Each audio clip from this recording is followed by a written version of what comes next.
வந்து நினைச்சுக்குவோம். எக்ஸாம் ரிலேட்டடா என்ன கேட்டுருங்க. இந்த பிஎம்எஸ் இருக்கும் இல்லையா கேளுங்க. ஓகே. என்ன கேள்வி உங்களுக்கு? क्वेश्चन பேப்பர் கொடுக்கறப்ப அருமையா இருக்கு. இதுதான் குழந்தைங்களுக்கு பாடத்தில் வருது. How to remove exam fear.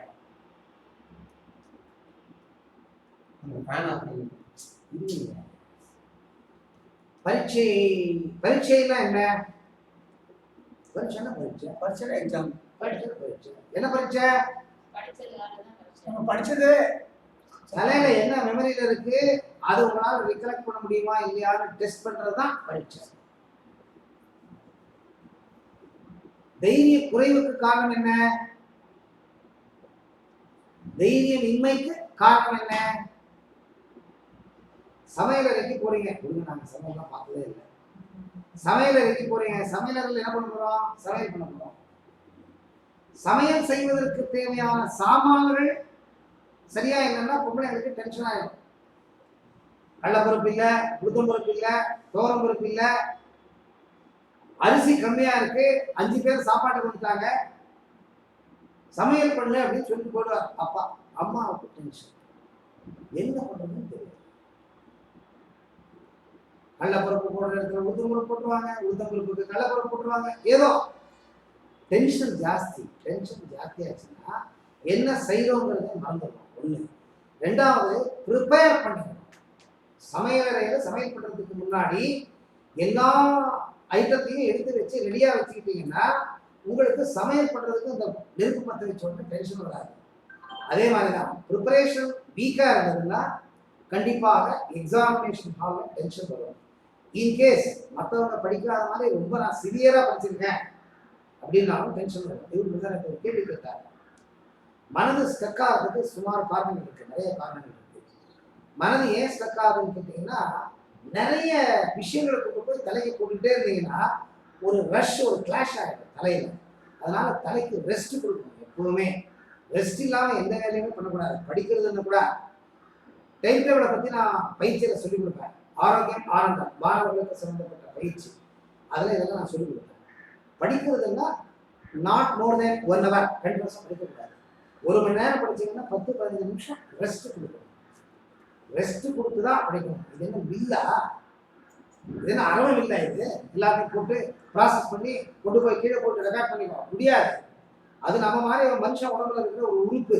அது எவ்வளவு கெப்பாசிட்டி இருக்கோ அவ்வளோதான் அது எடுத்துக்கும். அதுக்கு மேலே நீங்கள் ஓவர் க்ரௌட் பண்ணி அது தலைக்குள்ள போட போனீங்கன்னா எல்லாம் மசாலா மிக்ஸ் ஆகி நிஜமாவே ரெக்கார்ட் ஆகிருந்ததெல்லாம் மறந்து போயிடும்.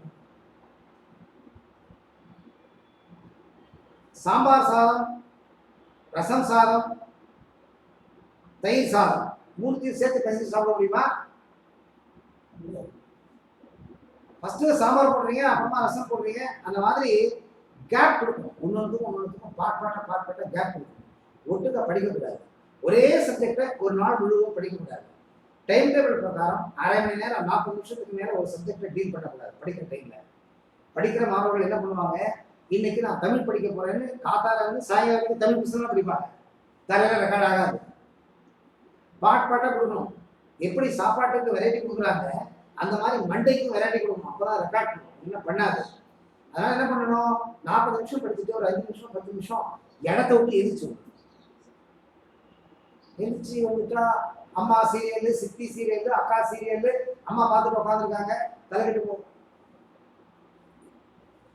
ஸோ மெயின் படிக்கிற வீட்டில் சீரியலை பார்க்கக்கூடாது. அம்மா மார்கள், அக்கா மார்கள் சீரியலை பார்த்தா குழந்தைங்களுக்கு சீரியல் மேலே தான் ஞாபகம் வரும். உங்கள் மனசு டீவியேட் ஆகாமல் நீங்கள் படிச்சீங்கன்னா தலையில் ரெக்கார்ட் ஆகாது. நீங்கள் பாட்டு கதவை சாத்திட்டு உட்காந்துருப்பீங்க, லைன் ஓடிக்கிட்டே இருக்கும், சித்தி சீரியல் ஓடிட்டு இருக்கும், அக்கா சீரியல். அக்காவை சித்தியை போடுறது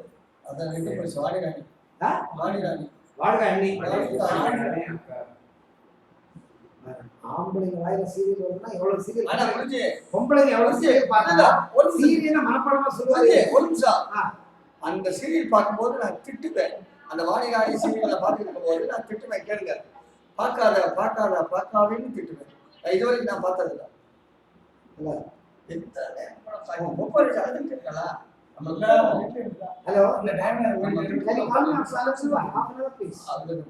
சண்டை பார்த்தா பயங்கரமா.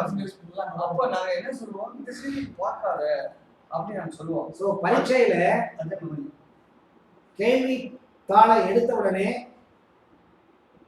கேள்வித்தாளில் இருக்கும் கேள்விகளை படித்திருந்தாலும் உங்களுக்கு ஞாபக மறதி வந்துருச்சு, அதாவது ஸ்டக் ஆயிடுச்சு மைண்ட் அப்படின்னு சொன்னா நீங்க என்ன பண்ணணும்னா ஒரு 3 தடவை 4 தடவை ஆழமா காத்து இழுத்து விடணும். உங்களை யாரும் பார்க்க மாட்டாங்க, பேஜார் பண்ணிக்காதீங்க. ஒரு 3 தடவை 4 தடவை காத்து நல்லா ஆழமா இழுத்து விட்டீங்கன்னா பிரெயினுக்கு நல்ல ரத்த ஓட்டம் பாயும், பிராணசக்தி பாயும், என்ன ஸ்டக் ஆயிருக்கு ஓப்பன் ஆயிடும். இல்லையா ஒரு 5 நிமிஷம் கண்ணை மூடிக்கிட்டு 25ல இருந்து 0 வரைக்கும் எண்ணுங்க ரிவர்ஸ்ல.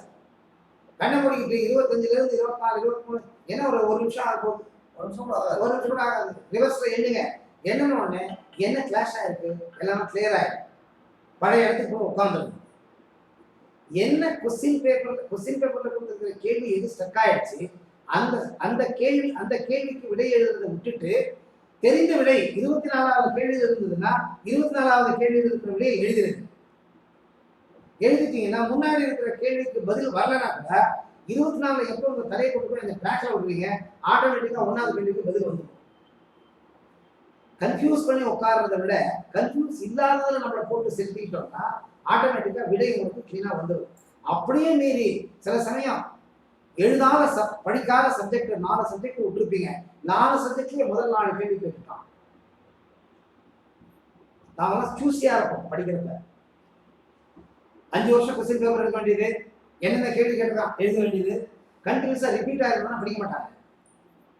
4 வருஷம் கண்டினியூஸா ரிப்பீட் ஆயிருந்தா இந்த கேள்வி இந்த வருஷம் வராத அப்படின்னு விட்டுடுவோம், அந்த சாப்டரே விட்டுடுவோம். ஆனா அந்த சாப்டரே இந்த வருஷம் கேட்போம். பள்ளிக்கு போகும் மாணவர்கள் தெரியுதோ தெரியலையோ வகுப்புல இஷ்டம் இருக்கோ இல்லையோ உட்கார்ந்துட்டு பாடத்தை கேட்டுட்டு இருப்பீங்க. அந்த பாடத்தை கேட்டுட்டு இருக்கிறது உங்களுக்கு தெரியாம உங்க தலையில ரெக்கார்ட் ஆயிருக்கும். சப்ஜெக்டை வேணாம்னு ஒதுக்கியிருந்தா கூட சில இன்ஃபர்மேஷன்ஸ் விஷயங்கள் அந்த கேள்விக்கு சம்மந்தப்பட்டது, அந்த சப்ஜெக்டுக்கு சம்மந்தப்பட்டது உங்க தலையில ரெக்கார்ட் ஆயிருக்கும்.